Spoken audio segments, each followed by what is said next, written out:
Hi, how are you? Let's discuss global events. Greetings to the entire community watching us live. Thank you, Walter. Greetings to Campeche here at Mas Blanca, Barcelona. Greetings. How are you? Very good, Martin.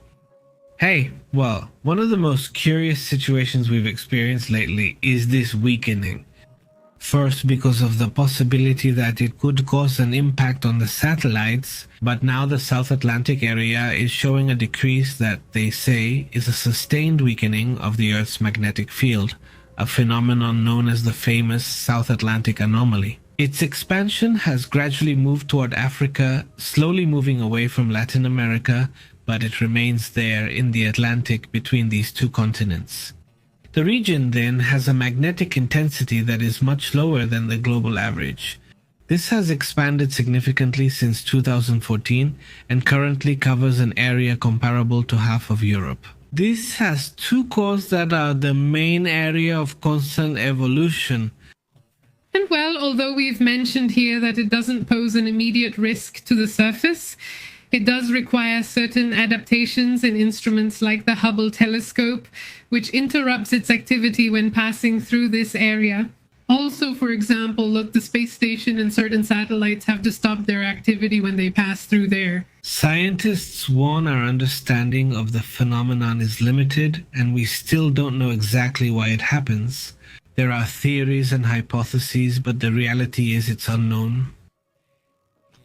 According to them, it will keep weakening, but they aren't sure how much.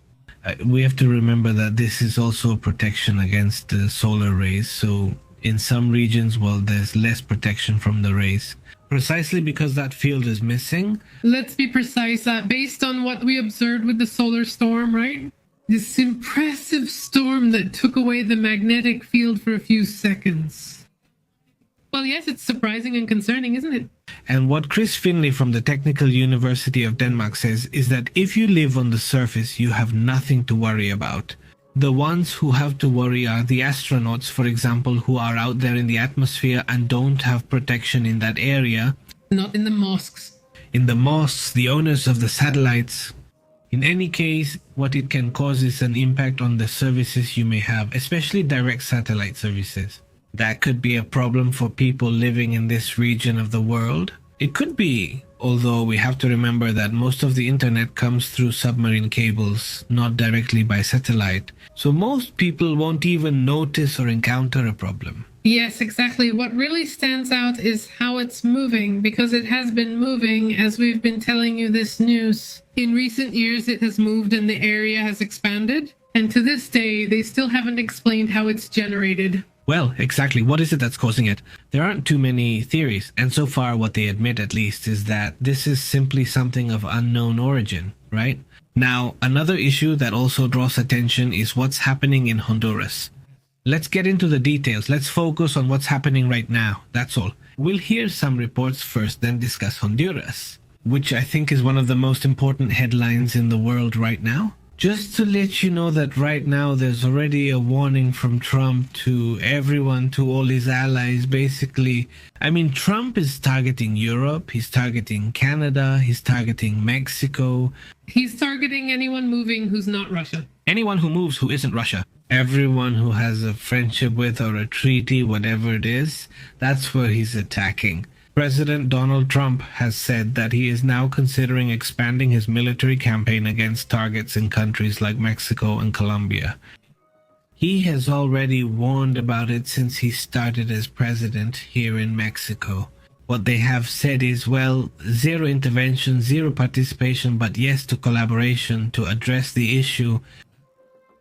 According to Marco Rubio, they have said Mexico is the world's most collaborative country. So now it turns out that you're collaborating and cooperating, and at the same time they're telling you, oh, since I want the same, there could be military movements in the area. And you say, well, what's the logic? Make up your mind if something is being done or not, right? What's going on? He said this in an interview. In this interview he gave to Politico with Dasha Burns, which drew a lot of attention. He said, very strong comments. For example, he mentioned Venezuela, but you also wonder how much of this is just to draw attention away from what's happening in the United States. For example, he still won't admit to inflation. And well, obviously, if these attacks do happen, there's a risk of damaging diplomatic relations with these countries. I think that the relationship, for example, with Mexico and Canada, who are literally their neighbors, should be the best they have, right? At the end of the day. Well, yes, as relationships. No, But in the end, if there is ever a conflict with Mexico or with Canada, it's very easy for other rival countries to start having a good relationship with Canada or with Mexico. In fact, we're already seeing it. I mean, we've been seeing it for some time now. Today we discussed reports that the CIA had warned the previous president. Obrador was reportedly told there are over 20 Russian spies there, and was given their names, details of their operations, and more. Come on, these are people who are experts in sabotage, in doing these kinds of things, and you're leaving them there as if they were diplomats. I mean, maybe you don't have the information, but these are people you need to be careful with. What did the Ministry of Foreign Affairs, supposedly led by Marcelo Obrador, say to him at that moment? That they didn't have a problem with them, that there was no issue. Well, remember that Andrés Manuel López Obrador was interviewed by a journalist from Russia today, the one in charge, yes, the Russian one, in charge of Latin America. And well, now she has a podcast where she spends her time criticizing any opposition to the government. Exactly. Yes, propaganda. No, 100% propaganda. It's also part of what's happening in that part of the world. Let's move on to other matters.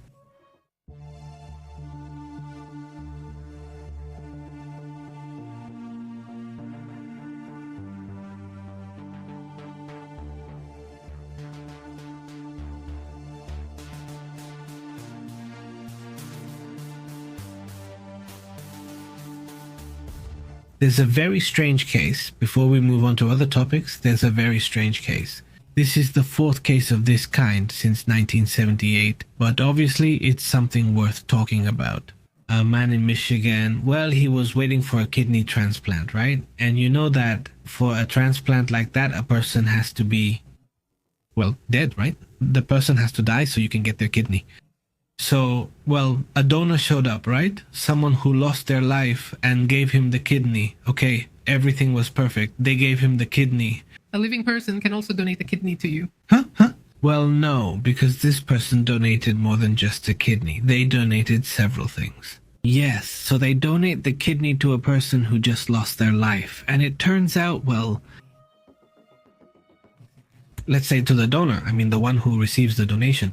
Actually, yes, they lose their life. Then they become very sick and ask what's wrong. Turns out the kidney has rabies. So they do an investigation, and it turns out that according to the records, he hadn't had contact with any animals, apparently. Then the family remembers. Yeah, you know? 2 months ago, there was a fight between a kitten and a skunk, yeah, so the skunk, which was apparently attacking the kitten, he defended the cat, and the skunk scratched him a few times, and weeks later he started to feel bad. But nobody identifies it as rabies, so he dies, his neck gets stiff, and he starts having trouble breathing. I mean, all the many symptoms of rabies, but they just don't recognize it as rabies. Later, when they do studies specifically inside the organs, they realize that in fact it was rabies, but they hadn't detected it. So it's someone who transmitted rabies to another person, possibly through a transplant or something similar. Who knows how many people if the organs were donated? Well, apparently it's the only case detected so far. But I mean, they say, just in case, rabies is already rare. Yeah, but it's even rarer for a human to pass rabies to another human. Isn't the case pretty strange? The problem is that both of them lose their lives there. One because of the skunk, and the other because of rabies. No, and the other one didn't realize it in time. Isn't that strange? It's really strange. And in the United States, well, the last report was in 1978. It's super rare. Just like in Mexico, it's already very, very rare. But yes, whenever you have contact like a scratch or a bite from an animal, the best thing is to get the vaccine shot. Yes, because rabies, yes, the rabies vaccine, because rabies can't be cured, no, and it progresses super fast, so. But what I find strange is that, I mean, the man, the one who donated the kidney, showed that he couldn't swallow, and that's one of the main symptoms. And the stiff neck, I mean, how did they not see it exactly? But I mean, well, maybe it's because it's so rare, the cases. But if an animal bites you, if it scratches you, And here the thing is that the animal didn't bite him, according to him. But everything happened so fast that maybe it did bite him because it was supposed to be a scratch, so it shouldn't have. By the way, the rabies he had was bat rabies from what they call a hairy-chested bat. I don't really know what that is. Something like that. I pictured it looking good, like a sexy bat. Yeah, a silver-haired bat, something like that. They call him, okay.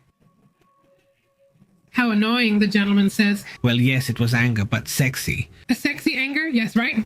Well, I mean, poor guy, right? But the situation is really weird. Hey, well... Watch out, guys, watch out. Oh, well, that's how it is. Many people avoid it, saying it's just a bunch of injections and they don't know about it. But just imagine that's what it is. And more. It's a wild animal. It's an animal, I mean... Wild dog or whatever. You don't know the dog, right? Of course. Yeah, if you know him, it's fine. But exactly. Well, let's move on to other matters, other topics. Let's also talk about Honduras, right? Yes.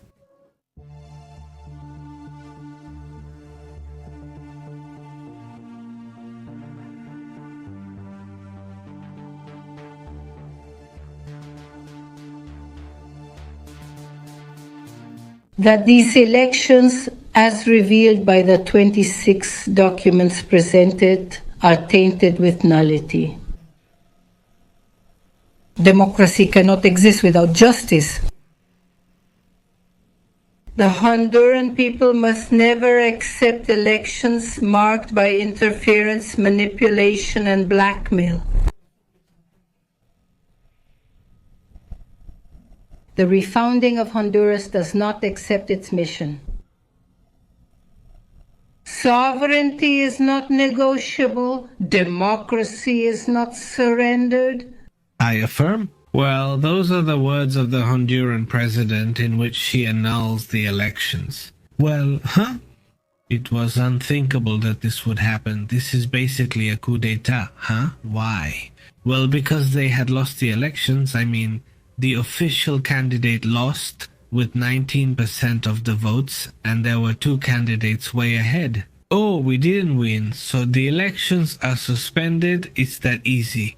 What's happening this time is truly unbelievable.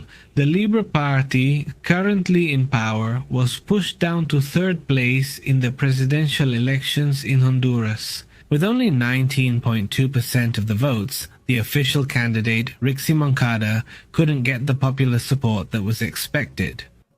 Hey, did Trump get involved? Did he interfere because he made a comment? Well, look, it's unfortunate. It's something to criticize. That kind of comment shouldn't come from any president in the world. I totally agree with that, but clearly there was a winner or there was a tie, if you want, right? Yes. Since that was the case, let them compete. Both of them ended up in first place, as if it was some kind of runoff, which, well, that option doesn't exist. The preliminary result shows that Naritito Asfura from the National Party has 40.5%, closely followed by Salvador Narrala from the Liberal Party with 31.4%. Or it's practically a tie, that's how it is, right?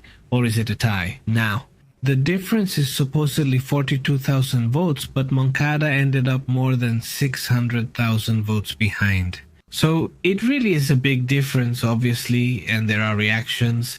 Plus, they're already mobilizing people, basically their own supporters, right? Well, I guess, I don't know, maybe to create fear among the people who voted, whatever it may be. The point is that we're already starting to see these kinds of movements, right? We're already starting to see some movements outside the offices of the National Electoral Council. Obviously, the people who work there are afraid that something might happen.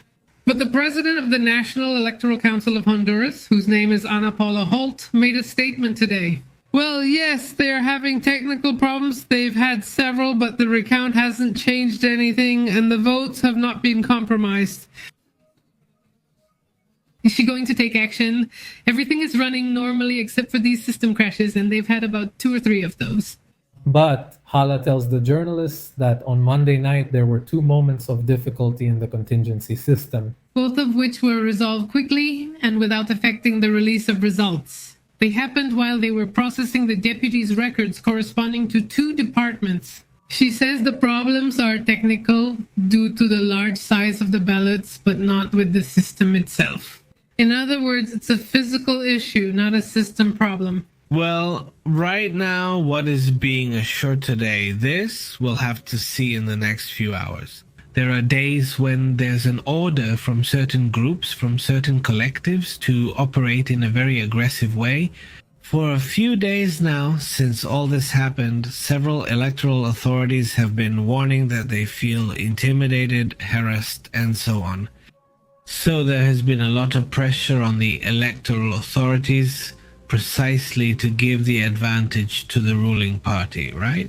They came in third place, and that's practically a coup d'etat. And unfortunately, these kinds of electoral problems have already happened before. It's also unfortunate, the interference from the United States. I repeat, those kinds of things shouldn't happen. But beyond just the comment, right? We already know the character Trump makes those comments. Yeah, well, it's not like something, it's not like, oh, look, here is evidence that there were people operating internally. Nothing like that. Up until now, nothing that I know of. At least like that. What really stands out is that it seems more like, okay, if I don't win, then it's not fair, right? So the elections don't count, right? The ruling party seems like it doesn't want to give up power if Omar Castro, in this case, claims fraud, conveniently because he ended up in third place. It's obviously a huge issue, and we'll definitely be talking about it tomorrow with Jerez on his channel. Well, that's exactly how it is. What is true is that Nasrallah, who is in second place, well, yes. He said there was some strange activity by the technicians from the company responsible for the preliminary vote transmission. And well, because of this strange activity they reported on December 7th, there was an immediate change in the passwords. Yes, it's a close race, but just for first and second place. But the truth is that it's a bit ridiculous. Ridiculous that the ruling party is fighting over something that they obviously lost. That they lost, exactly. So, this situation is very serious. We'll see how it develops, what the population says, what the people say. I think that, well... Is there someone from here, from Honduras, who can tell us yes, who can join us? There will surely be 3 different opinions, right? One in favor of the government, another in favor of Nasrallah, and so on. This is going to be divided. But at least in the vote, it was clear that there were 2 candidates who really have the popularity, let's say, right, the vote. Ask if President Xiomara is right-wing or left-wing. She's left-wing. In fact, she is a friend of this Maduro. It's a left wing of that style, let's say, more focused on supporting Maduro's regime.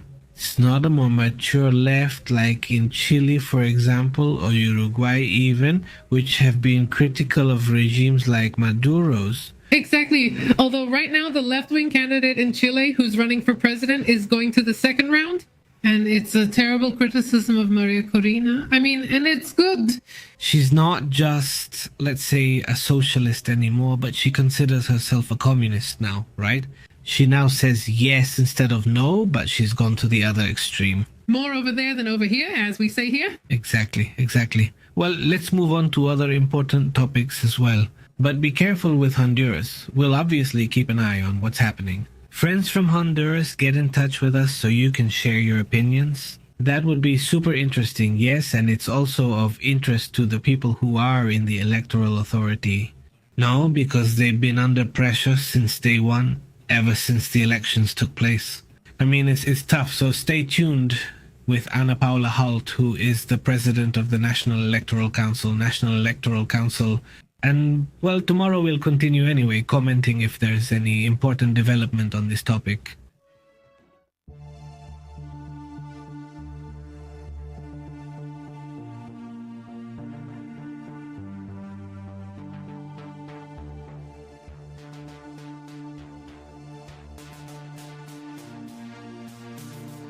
There's a polar vortex in the United States, and right now, well, you can already see it with a series of pretty powerful cloud formations.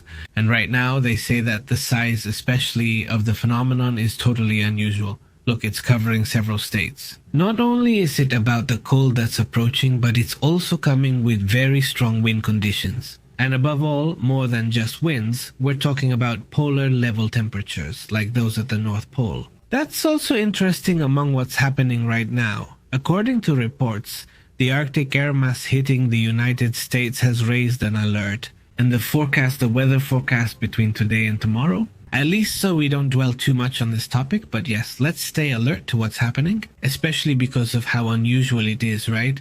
This situation at this time of year, right? What grabs their attention most is the air mass or extreme cold wave, they say. It's even going to reach Florida. I mean, that's already the South, right? Isn't that the Sunshine State, supposedly? Well, it's gonna reach all the way there, this health wave. By the way, to Cardan and the whole community watching us over there in Florida, thank you very much. Well, the cold is heading over there, according to the reports, and well, that's what they're reporting. Cities like, for example, Jacksonville or Tallahassee, with lows close to 0 degrees, I mean right at the freezing point. The National Weather Service issued a frost advisory for several counties in northern Florida. Authorities are warning about possible damage to crops and vegetation, especially in the southern part, where the vegetation is sensitive to strong, cold winds. Yes, because they freeze like iguanas, right? They freeze too. Well, yes, they do too. The point is that 3 cold waves are forecast between today, well, actually tomorrow, December 10th. Between tomorrow, December 10th and the 19th, there will be 3 cold waves that will affect Florida, the Midwest, but watch out for the East Coast. I mean, the Midwest. What is this? All this area and the East Coast are the ones that will receive the most cold during these 3 coming waves. Practically 9 days from now until Atlas reaches its highest point. I'm not saying it's over. Everything is related to Atlas. No, it's not related. No, I didn't say that. I mean, but what I'm asking is, what is going to happen that day? Well, that day, the third one arrives, the third hour of cold air, right? Frosts aren't unusual in northern Florida, but at this time of year, they do attract attention. Yeah, I mean, it's not that common. Normally, the lows are around 4 degrees during the winter season. That's more or less the average, approximately. Right now, several degrees below that are expected. How do you say below that temperature? Now? If we look starting tomorrow afternoon, this is the movement it makes. It doesn't go toward this area. The cold. What do I know? But look, what happens from here to the day, around the 14th? There it goes. This color. How wonderful they are. Temperatures of minus 20 degrees are already moving toward the East Coast, toward the north of the East Coast. And when does this happen? Meanwhile, in some states like Indiana, temperatures are at minus 22 degrees Celsius. On December 14th, well, by that time, they're already there. Towards Jacksonville, towards the north of, Florida, in temperatures between about 4 or 5 degrees up to around 12 or 13 degrees Celsius. No, that's the area that's going to be very cold during those days, and even by the 16th or 17th it could get down to 2 degrees. Afterwards, after the 19th, the temperatures start to improve. Again, by the 22nd or 23rd. It will already be at least cold temperatures, but not so freezing, right? And in the meantime, the freezing temperatures will remain pretty much throughout the north. Not so much in the Pacific, but definitely in the northern part. No, that's the thing, right? That's where the harshest cold conditions will be. And what about snowfall for today and tomorrow? This is what you can see in this area. Let's quickly check how it's looking for the day up until the 12th, let's say, which would be the day after tomorrow. This is what you can see of new snow, not the entire northern part, just the far north, and then a little more toward the center, but on the east coast. No, that's what you can see around there. It's not many centimeters. In the next few days it'll be between 7 and 15 centimeters. Some areas may get up to 20 centimeters of snow over the next 3 days, but not beyond that. No, I'm not going to head to the weekend so I don't get too far ahead for Mexico, for Central America. The temperatures between this part of North America and the central part of America are at least, well, between cool and warm. But in the coming days it will. Look, notice, for example, the day after tomorrow there's a change again and the cold temperatures return. Even from Central America towards Mexico City, which will bring minimum temperatures between tomorrow and the day after tomorrow. Here we see it between 10 and 9 degrees approximately, right? Those are the minimums you see around there, and the maximums are about 18 degrees. No, that's what you can see as well. That's how it's gonna be. pre-winter moment. Basically, no, because officially winter hasn't started yet. Not until the 21st, in theory. Although official winter is one thing and meteorological winter is another. Take that into consideration as well. And quickly, let's move on to the south of America, where the temperatures are obviously super warm. What catches my attention the most here is the possibility of rain and storms. That's where it gets interesting. Intense electrical storms are expected. Thunderstorms are expected in northern Argentina, the north, Paraguay, and the central and northern regions. Also in Bolivia and Brazil, a lot, and in Peru as well, there are a lot of chances of thunderstorms for the previous day. Tomorrow, on the 11th, is when this condition is expected, with more rain and even strong storms for Paraguay by December 12th, so stay alert for that. There have already been some floods recently in certain areas of Brazil, but anyway, pay close attention to this situation quickly. In the condition that we see for, or at least the most extreme for Europe. It's this area, let's see if we can show it. This area of Ukraine, which is basically the whole area where the conflict is. The whole war zone is now, well, starting from the 13th or 14th, going to have super cold temperatures of -5, -6 degrees in this area. Ukraine and parts of Russia experience frequent blackouts, as that's how it's been. The strategy now, from both sides, is to target the power grids and create more pressure to reach an agreement. But well, while things get sorted out, there are people here who will be without electricity and heating. In the coming days, with freezing temperatures, sometimes even as low as -8 or -9 degrees Celsius. And with Christmas and everything getting closer, you can see how it's approaching. These have their own vortex, right? There it is. It's dropping really hard, and we're probably gonna see some very intense images of the war, you know? It's like the first year of the war. Do you remember there were a lot of... Intense ones? I remember those images of the frozen Chechens, right? They found their bodies frozen there. The images were intense. And I also remember at the beginning when they sent the young boys, do you remember? They were cold, hungry, and well, the first thing they did was call their moms, right? When the Ukrainians managed to capture them. By the way, since we're on that topic, there's something Trump mentioned. Let's see. I mean, did Trump bring it up today?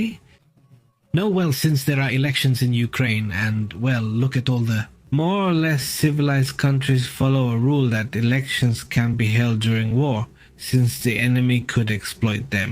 Whenever there are elections, there can be instability, and they can take advantage of that for war. He brings this up again, and I think Zelensky is already fed up with it too. And he said, look, that's fine, I'm ready. I mean, now I really am. I just want to leave now. Where do I sign, right? I mean, yeah, just imagine how tired I am. The president of Ukraine, Volodymyr Zelensky, of course, he is willing to organize elections even during the war, even though it is not allowed by the constitution of Ukraine. The only thing he asked of the Europeans and the United States, he said, was just this. You guarantee me that there will not be, well, civilian casualties. I mean, they'll be voting while missiles start falling, right? I mean, you guarantee me that there will be security. Look, we make a reform between Congress and the executive, they come to an agreement, and it moves forward. Just give me a guarantee that there will be security on election days. Ukrainian President Volodymyr Zelensky said he's willing to hold elections even during the war. If the United States and Europe can guarantee security during the electoral process, he says, the current martial law prevents elections, but Zelensky is calling for legal reforms to make this possible. This stance comes after criticism from President Trump, who accused Kyiv of using the war to avoid elections. Yes, let's move forward. Just give me a guarantee. You can do it perfectly, and now let's see the response. The president said elections could occur 60 to 90 days after receiving international guarantees, just to organize candidates, campaigns, and so on, and then move forward, right? Obviously, a very interesting answer. Very quick, because he goes into politician interview mode and comments in a political way, and he immediately answers no, to make it clear, because Trump says it's not even a democracy anymore, according to him, since they're at war and can't hold elections. Well, that's the answer, isn't it? Interesting. So if this happens, they estimate 60 to 90 days, correct? Yes, it's not like we're going to what's happening in Benin, because there were suspicions that Benin had been helped by Macron from France. You see, we mentioned here, hey, there's an intelligence plane flying around in Benin. We believe it was because of Nigeria, and it's circling and circling in Benin. And well, all the intelligence forums, everyone there, discussing what might be happening in Nigeria. And nothing. What was happening was a coup in Benin or an attempted coup. And now it's confirmed also by France that there was indeed logistical intelligence support to stop this attempted coup. Exactly. Basically, they supported the current president, whose name is Patrice Talon, so that this coup wouldn't happen. The spokesperson for the French Ministry of Foreign Affairs, whose name is Pascal Convefoul, explained on Tuesday that France's collaboration was focused on intelligence and observation operations, and that they gave certain information to the Beninese authorities during this exchange. In the end, France's position in Africa has been weakening over the years, and where France leaves, Russia also comes in. So France has to do this kind of work as well in order to keep positioning itself and continue having allies in the African region. Yeah, I mean, basically, it's really interesting because it's just that I can hardly remember. Have there been other times when there was such a quick response from the neighbors and from a European country to, well, at least help with intelligence? Yes, I mean, because, well, you've already left a real mess there. In Africa, at the very least, help them to more or less, well, remain viable as democratic countries, right? And that's clearly important and good. Pascal Tigri, who attempted the coup, is still on the run. They haven't found him yet, have they? Another target of theirs was the residence of the general named Bertine Bada, who is the chief of the president's military staff, where clashes also took place on Sunday. And unfortunately, in those clashes, the general's wife did die, but he escaped. Well, there it is. It already cost him, thank you, his wife's life? No. Yes, but let's still say, General, and this one, and the other one is on the run, right? This character, not this individual. Let's move on. Anything else about this case? No? Then let's discuss other interesting topics.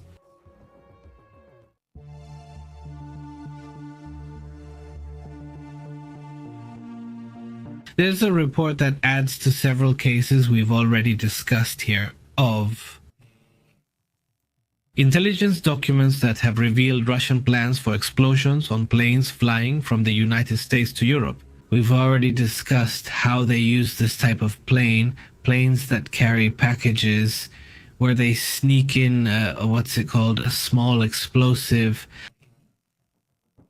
almost undetectable. And that way they create risky situations without putting too many people at risk, right? Like giving a warning of what could happen. If these operations continue against Russia, for example, it's not hybrid warfare. Basically, what they're looking for is not to cause problems just because they don't agree with that kind of country. The European Intelligence Agency, or the European intelligence agencies, have discovered that there is a Russian sabotage network that has been preparing to blow up this type of aircraft. Exactly. The idea was to attack planes traveling from Europe to the United States, something that reminds us a bit of what happened on September 11. And according to the Financial Times, enough explosives were discovered for multiple air attacks, with routes and specific targets already defined. And the plan included initial explosions at the centers. Phase 1 was the DHL thing, which we mentioned at the beginning. DHL logistics centers in Portugal, Poland, Germany, and the United Kingdom, and magnesium fuses sent from Lithuania were used. At least 20 people have been arrested in Lithuania and Poland, while the alleged organizer fled to Azerbaijan. And the Federal Security Service and other Russian agencies are pushing for the release of the individuals who are being detained. And Europe has already detected this larger pattern of sabotage. Among them are fires, attempts to destroy dams, and attacks on railway infrastructure. And Russia would be carrying out hybrid warfare? It's an internal issue, but it has also attracted attention in Russia. It's just that the young crowd, the kids, especially those between 8 and 16 years old, sent letters to the Kremlin, 63,000 letters. They were furious because they had taken away robos. In recent weeks, they've been taking away all the Western social networks from them. Not just some, all of them. They've been blocking all the Western networks for the Russians. But what they didn't expect was that the angriest ones were, well, the Roblox community, a community that plays worldwide and especially made up of kids, right? This network has also been used a lot to create virtual worlds that aren't just for kids anymore, but more for teenagers and even adults. Where they have, for example, libraries. This has been done in Minecraft and also in Roblox, where there are, for example, meetings of people who are dissidents or who are. But there are protests in Roblox. Suddenly there are exactly 63,000 letters. Just imagine the amount, and well, in the letters it is mentioned that after this shutdown of Roblox, these kids are considering moving out of Russia in their lives. I mean, that's part of what stands out the most, and this is what the Kremlin spokesperson says. It's not just about it being in the media. They admitted it themselves. Well, yes, they have received a lot of complaints. Of course, in the end, all these generations were born with all these freedoms, with all these connections, and now they want to take them away. And I think that's going to be very difficult. I mean, here they're going to start running into a wall, as we say, because young people aren't willing to lose that freedom they've always had. No, exactly. Let's move on to other important matters. They assure us there's an unprecedented outbreak in the United Kingdom. Had you already mentioned it in other regions of the world and in Spain? And now, well, in the United Kingdom, schools have been closed and hospitals have been overwhelmed by the flu. Well, the common one is H3N2. Yes, H3N2. What happens is that there was kind of an evolution, and it has become more aggressive. Because in certain hospitals, you start to see some overcrowding. For example, in Spain, they were already talking about some overcrowding. The United Kingdom, for example, is already seeing record infections. They say that this H3N2 outbreak is the flu, and it happened 3 weeks earlier than usual, which immediately caught their attention. And we talked about what has happened in some parts of Spain and what we've mentioned in other places. But this time, the United Kingdom is facing what they are talking about. It's a record number of infections, with 1,700 hospital admissions daily, 1,700 admissions, and at least 69 patients are in intensive care. Even if it's just a normal flu, it's still something to watch and be cautious about. I'm just saying, at least if you're over there, and analyzing, if this doesn't start happening in other places. But the strain, known as subclade K, which we had already mentioned here, shows an unusually high transmissibility. Several regions had to close schools, not across the United Kingdom, but in some areas due to unprecedented absenteeism. A lot of people are simply dealing with it by staying at home just to recover, right? In South Wales, a school suspended classes simply after the simultaneous absence of 250 people at the school. 250 people who didn't go to class. And the authorities simply decided to reinforce ventilation protocols in educational centers. If you're sick today, even after precautions, you shouldn't come to school. Just go home, right? The K2 subclade variant of this H3N2 flu, they say, shows a genetic drift that increases its spread, R of 1.4. And the low collective immunity worsens the health impact, especially among children and adolescents, where positive cases exceed 36% according to the report. And well, the National Health Commission and the British government are promoting flu vaccination. And they recommend, for example, don't start tearing your hair out, the voluntary use of masks. In public places, almost 17 million doses have been administered, which is 2% more than last year. The current measures are similar to the pandemic protocols. In some places, people have preferred to stay indoors, and the early onset and intensity of the outbreak, they say, is pushing hospitals to their limit. This was warned by Daniel Elkis, who is the director of the National Health Service, and the United Kingdom is obviously monitoring the situation and the behavior of this virus. How is it spreading and moving across Europe? In the sense that, well, okay, all flus keep changing, they keep moving. The important thing here, just like with all prevention, is prevention. It's especially important with very little ones, with very young children or with very elderly people, to be more careful, obviously, because of what we already know. the usual things, what we already know we have to do. But of course, it's always good to remember this situation. Right? We don't know how things are going to be here in Mexico or in Latin America. We'll see how things turn out. Changing the subject and quite radically. But we've been following this whole drama that's been going on between Japan and China for several weeks now, which has intensified and come back into the spotlight. Well, there's talk about World War II and about some conflict or another and about the government, all those things. The thing is that Japan, well, yes, of course, has challenges with China, but also a lot of Chinese people travel to Japan, or tourism goes a lot to Japan, and Japanese people travel a lot to China. I mean, there's an important relationship between the countries from a cultural point of view, despite their problems in the past. But lately, with this new prime minister who turned out to be tough, and by the way, her popularity skyrocketed, it really skyrocketed. And now, for that reason, they're going to be pushing the issue even more, and well, she's also pushing it. Just like Xi Jinping got tough, she doesn't want to be left behind in that sense either. They're also apparently acting tough. But right now, well, they've even been publishing some images of these bombers that have been circulating, patrolling, let's say Russian bombers that joined the Chinese patrol. Well, let's say getting closer to what is Japan, while the area is, well, very tense. Let's say to stir up bad vibes in the area, right? For more freedom. They create tensions. Obviously, they make Japan nervous. Japan has always been very careful when it comes to diplomatic relations with China and Russia. But, well, now ETA is not healthy, and if they come with a different mindset that they won't let themselves be pushed around anymore, well, this has caused all of this. It's not going to make China nervous. No, in the end, yes.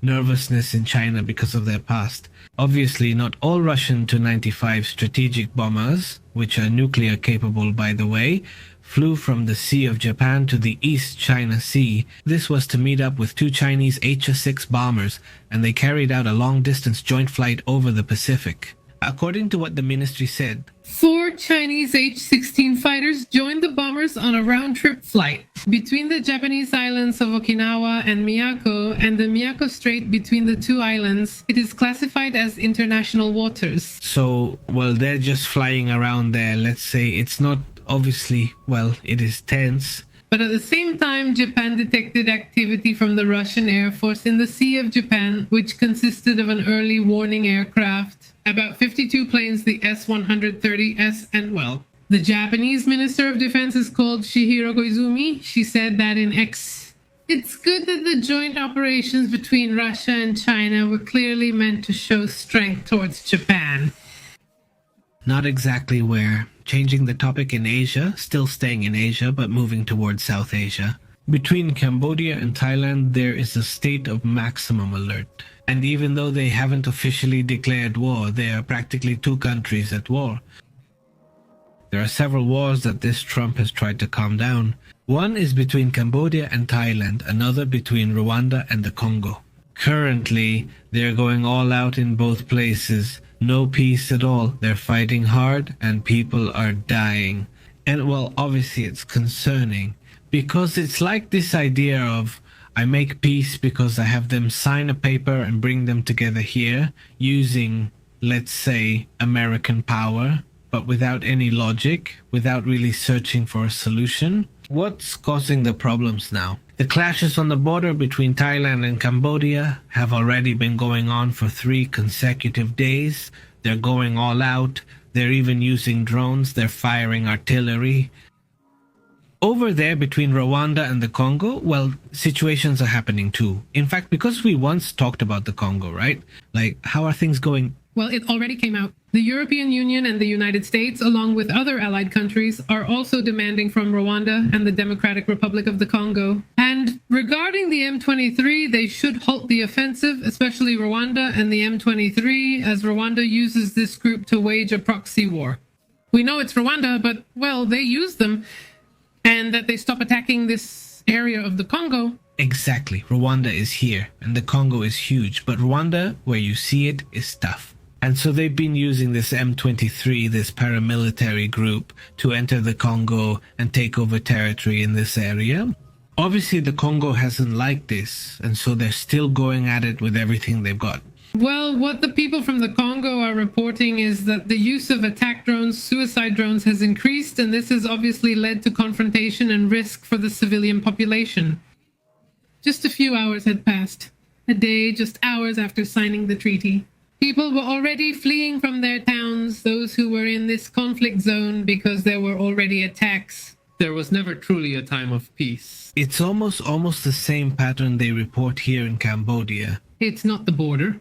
which is the border, the pattern of the drones, not the use of the drones. Since drones have become the preferred weapon, right? I mean, here we also see it in Mexico with the cartels. And that's what we're seeing here. That's what we're seeing here. An exercise that Kuwait did, the forces of Kuwait, Bahrain, and the United Kingdom together, it's called Sky Shield. And, well, it was a military exercise that was successful. Military exercises in Kuwait. With the ducks. Caloneos over there, Caloneos over here. Well, they're just going around. I think the United Kingdom, especially now, is trying to strengthen relationships with its allies to reduce its dependence on the United States. And yes. I think everyone is doing that. Let's move on to other topics.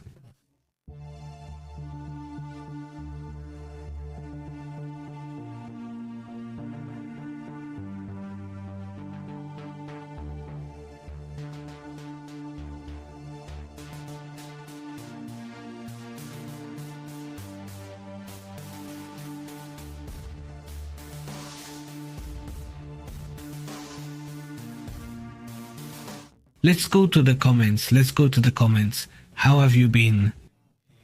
Well, that's how things are. That's how the world is today. Thank you so much for joining us. But let's get to the gossip, to the chat, to the conversation. How have you been? Pantarita, Gires, how have you been? Very good. Greetings to Gloria Kazan. And what I did, good evening. Thank you for the information you present to us. Thank you, Gloria, for being here. And also greetings to Vikingo. He's here. You too, I think. Greetings. No. No. He's really involved. Gears is in the matter. How do you see things there? This is an unthinkable topic. Don't turn. I mean, when the elections happened, especially because it was very clear who didn't win. Never mind, it wasn't clear who won because it was very close, but it was very clear who didn't win, right? And, well, the one who didn't win is, interestingly, the one causing the annulment of the elections. Isn't that totally crazy? Well, a little red light here to erase a bit. Going back to the United States government thing, yes. The Democrats just won a mayoral race in Florida for the first time in 30 years. That's how bad things are for the Republicans. Imagine that. Well, it's been super intense this week. Well, every day. Yes, well, super intense this week. And the next one, well, it's not Pepe either. Could China be doing in the Pacific what the United States is doing, using any excuse for intimidation and psychological warfare? I think they're already doing it with Taiwan. And now it seems they want to shift it toward Japan. These are strategic moves. Psychological warfare, even one of those. Even hybrid warfare. No, but I don't know if they're going to want to get to that point or if they're already getting to that point. Greetings to Coatzacoalcos. Veracruz, Sofia, how have you been? It's been a while since we visited Veracruz. We should plan a trip, right? He says he's having dinner. How do you say enjoy your meal? You're also having a great time. It's great that there's popcorn and lemonade. Today you really feel like having a lemonade. Ricardo, how have you been? Greetings to Panama. Very good. Says Francisco Arce. Japan doesn't have nuclear weapons and China has a lot of tall tales, says Francisco Arce. Yes. It's good to remember that I didn't have, like a military. I didn't have it because the Constitution prohibited it. Yes, Army. And from this Abe Shinsu, who was very much in favor of this, well, he started to make moves. But, well, I don't know. So they also have a Chinese advantage in the number of people they have, right? Yes. Even though they don't have the experience, just like Japan too. The last experience in Japan was in World War II, and it was a terrible experience. I mean, because suddenly we're not allowed to forget that when Japan had an army back then, they were just as bad or even worse than the Nazis. I mean, because suddenly it's like this. Because we don't see the Japanese as bad as them. There wasn't truly a punishment or persecution for many of these generals. For example, Dr. Este, who experimented on the Chinese. He lived, he opened his practice and his clinic, and he continued living his whole life. I mean, very, very old, right? Calm or not? Were they some of those from Nuremberg? Not for them because, well, they started doing well financially, and China also had business with the United States. It's like they said, hey, calm down, right? Just forget about that topic, but that's just an open life. And we have to remember that Koreans also have an open wound with Japan, and that's something that really...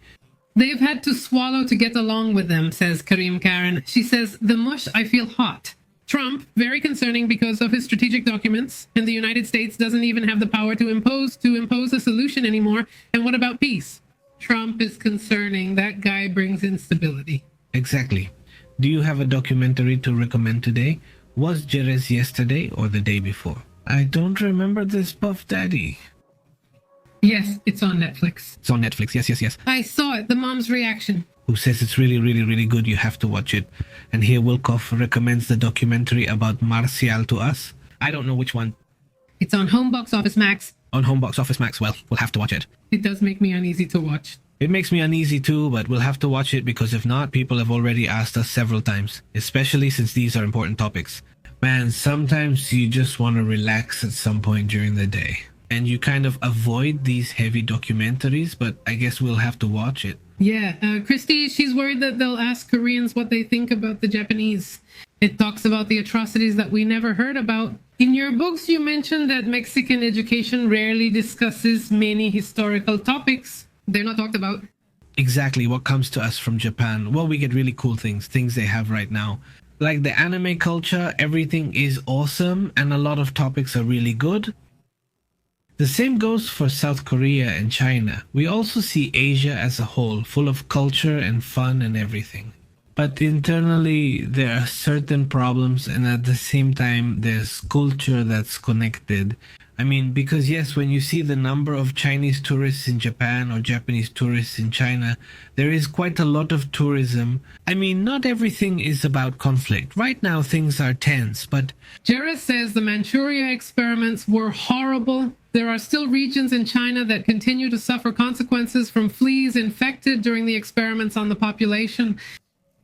And Wigo says the Japanese were an empire that dominated all of China and Korea until the United States defeated them. If not, they're not there. But it's really tough when you watch the movies and see the nuclear bomb. Yeah, you just say, wow, that's harsh. That's really harsh when you see everything it is. The context was that the Japanese were seen as so tough that it seemed like the right thing to do then. No, like saying, well, yeah, I mean, they're really savage. I mean, no, I mean, at that moment, and obviously it's never justified to use weapons like that on civilians, right? Because it's just as much terror. But, you know, at that time, the perception of the Japanese was very different from what it is now. And that part we don't understand, right? Why? Never that part. I mean, we didn't get to see that part. And with the Nazis, yes, but only because of the movies. There are a lot. Movies, exactly. But what they did, for example, with women, especially Koreans, yes, but also Chinese. The comfort women, girls and women who had contact with the soldiers about 70 times a day.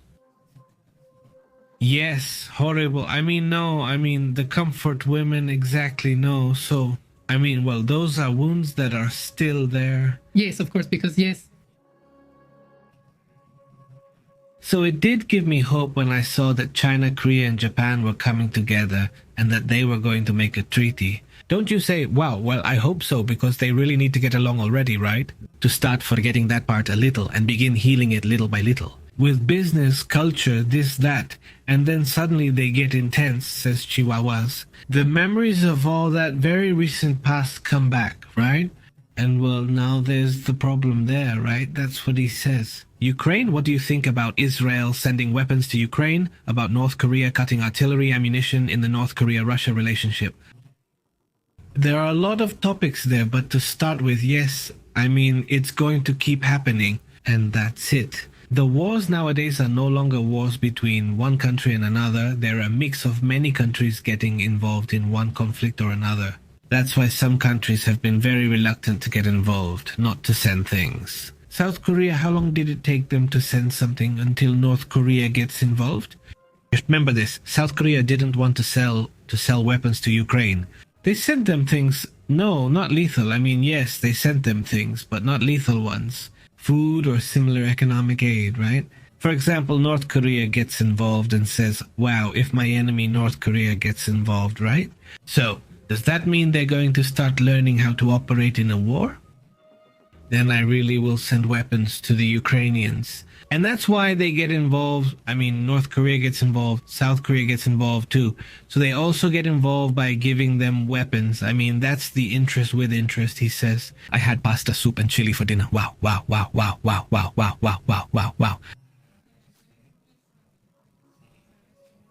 And it's funny because I even met them at the beach because my mom never did that for us. She wasn't that kind of no. No, says Leonardo Pepe. I wonder if Corina and the president of Venezuela, this Mundo Gonzalez, should have stayed, because if not, it loses strength when leaving the country. Look, I had a lot. That many people have the same doubt. But today they interviewed someone from her group. She said she's definitely coming back. She's not staying away. I think it's important for that to happen. I mean, she can't stay out because then everything would really get weaker. What caught my attention was what they said in Oslo when Mili arrived, since the person from Panama was already there. Certain people have arrived, but what stood out was that some operators from the Chavistas were around. There was a person named Juan Albaran, whom I have identified as a common operator and communicator for Chavismo, and a very close contact of Diosdado Cabello. What are they doing there? What do they want? I mean, I imagine they're not going to take her there, but they're checking her out to see what they can do. Today was the delivery for tomorrow. Just hours before leaving. Leonardo Perez says the president and vice president of Venezuela left the country. He doubts they'll have any, so... Hello to Francisco Arce. And part of the Japanese surrender to the Americans was that there would be no persecution and that the emperor would remain. Yes, well, the emperor, yes. Yes, exactly, he says. I'm like Ragnar, the Viking who believes in Jesus, but not in religions, he says. Greetings, Wilco. Ragnar was a great character, especially with his qualities. But his wives were even better. With their... No, but with the character, not with his shades of grey. Because, well, you understand he's a Viking, and you get it. But if he's not there, what's his name? He called her Lagerta. Lagerta, what character too? Yes. Yes, this is awesome. Greetings to... It says to be Lista. Beautiful ending, but for what? Ah, yes. The ending of Vikings is incredible, yes. If you can watch it, seriously, is it really worth watching the whole series again? We even paused because the character's choices made us angry. We were very upset when he left with her. But when you see the ending that he has kids, I mean, well, for me, I really like that ending. But I get it. Since he had those kids he couldn't have with Lagerta, because she couldn't. It couldn't be. And besides... They're good characters. Yeah, they're not good characters. Christina says she knows a Korean guy. Wasn't there an American friend and the young guy was like in his 20s? And his generation doesn't accept the Japanese yet. He said he didn't make friends with any Japanese at the university. Look, I mean, you see, of course, it's just that it's a lot and a lot of pain. I mean, a lot of pain. If you can, by the way, watch the series. Yes, if you like that kind of series, not the one called the 100 or whatever it's called, the 100. Challenge 100. Challenge 100, but the Asian version, since it reportedly includes multiple Asian countries. There are Koreans and Japanese. There are Koreans and Japanese. From there, yes. They gave her bad vibes. Yes, they gave off bad vibes.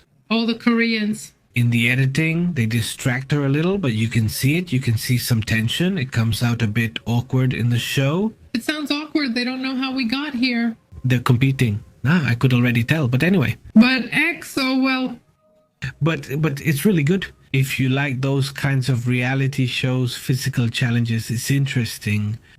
Right? Yes. Greetings also here to Marcela Riquelme, who says, hopefully it's not for us. Greetings to Leonardo, former president and vice president of Venezuela, who has left the country. Is that the one I was reading that you said I'd already read? No, this is another one. Okay. I don't think they should have left. Oh, he repeated it. Okay, greetings to Leonardo. He says, I think our Iron Lady is going to come back to take her place as vice president. He says, how are you, Nuno? Yes, she's coming back. They said so, though I don't know how. She left. Greetings to Martin Gutierrez, he says. And what if the president of the United States was the one who reported about the Ukrainian plane being attacked? It's a stumbling block for their businesses. How? What if the United States hadn't reported about the Ukrainian plane so it wouldn't have been attacked? The one from Ireland, yes, I thought about it, but I said we have to. Well, one might think, But you can't report it because it's not actually one. yes, it's not a fact. But they just warned her to be careful. This chancellor had already told her. What's Mertz's name? What was his name? The name? Frederick Merz. Frederick, that's what I forgot. Merz, I don't forget. The Frederick Merz. In Germany. He had warned him a day or hours earlier to be extremely careful in the coming days. I mean, you can sense strange things there. Yes, right? The Ukrainians, since the start of the war in 2022, and possibly earlier, but watch out for that, they don't share all the information with anyone, not even with the United States. I mean, there are facts, there is information they don't share with anyone because things have already been leaked, you know? More like that, right? They just leave it since there can be infiltrators on either side. And yeah, it's pretty intense, he says. Lagerta, she's really helpful, but... Here she has good health. He says.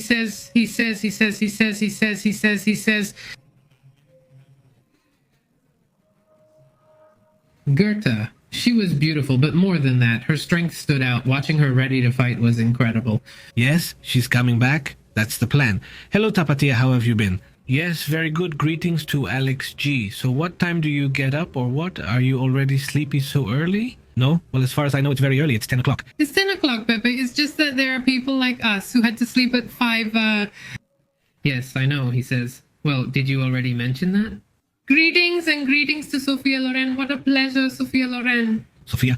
Take a little picture. Also a signed greeting, right? So it has value. Yes, signed. Greetings to Emandre, watching from Guadalupe, Nuevo Leon, our neighbor, and to Marisol III. As they say here in Connecticut, it's a brutal cold, she says. To sleep, I put on layers of clothes. Layers, of course. How many degrees Celsius is it, more or less? Let's see if you know. Connecticut is generally nice. The north isn't super cold, right? Right now, it says Nicaragua. Nicaragua just needs oil so they can get rid of that dictator, says Martin. Good point there, Martin. And who knows what's missing, right? For something like that to happen, what does Nicaragua have? He says something powerful like that. He says the rain started. Greetings, Pandarita. So you had warned us already, right? That there were clouds around, he says. They're talking. Hello, Cesar Bautista in the Dominican Republic. How are you? What's up? And greetings to Franco Corbalan. Hello, how are you, Franco? What's up, Franco? Greetings to you too. Greetings to Francisco Archi and Rosa Abello. Rosa says, hello, good evening. This is Julio from Centenario, Neuquén, Patagonia, North Argentina, greeting you all. Greetings, Julio. Greetings, Gustavo. Greetings to Tapatia. We already greeted her too, right? We already greeted her. Yes. Alexa, it's just that this is the other one. It's the same, but with his other one. Greetings to Madrid. Carlos, how have you been? Very good. Greetings to Wendy Arias. How funny. Clones, says Pantera. Ah, they're talking about Panterita. Who else? To Carlos Armando, who should let us know about Madrid, Armando. To Carlos Armando, yes. Greetings to Wendy Arias. Wendy says, thank God Ukraine has Zelensky. Greetings. Greetings, how have you been? Greetings. Greetings to La Donna, watching from Durango. Greetings to the community that has joined us today and to all the members of the channel. Everyone supports us in different ways. Thank you very much. He says it's terrible that Trump publicly tells him the same thing that Putin told him, that yes. Everyone was saying this. This interview was approved by Putin. Yes, of course, completely. Greetings, Jose Gonzalez. Thank you very much for that like. Thank you very much. You'll say greetings? He says, at work, they can see me all the way from Patagonia. Greetings. Greetings. Render will make it great. A few are arriving. Love, Maribel. Big greetings, Emma. Very well. See you tomorrow. Remember that we're on WhatsApp and Telegram, and you'll get notifications about the live streams there. If you're not getting the Telegram notification, download it again, reload it, or use WhatsApp. Great. We'll see each other tomorrow on Gears' channel. By the way, we'll also be there for a bit. And of course, we'll be here too. Mercedes, how are you? Hello, everyone. Greetings all the way to Bakerfield, California. Very good.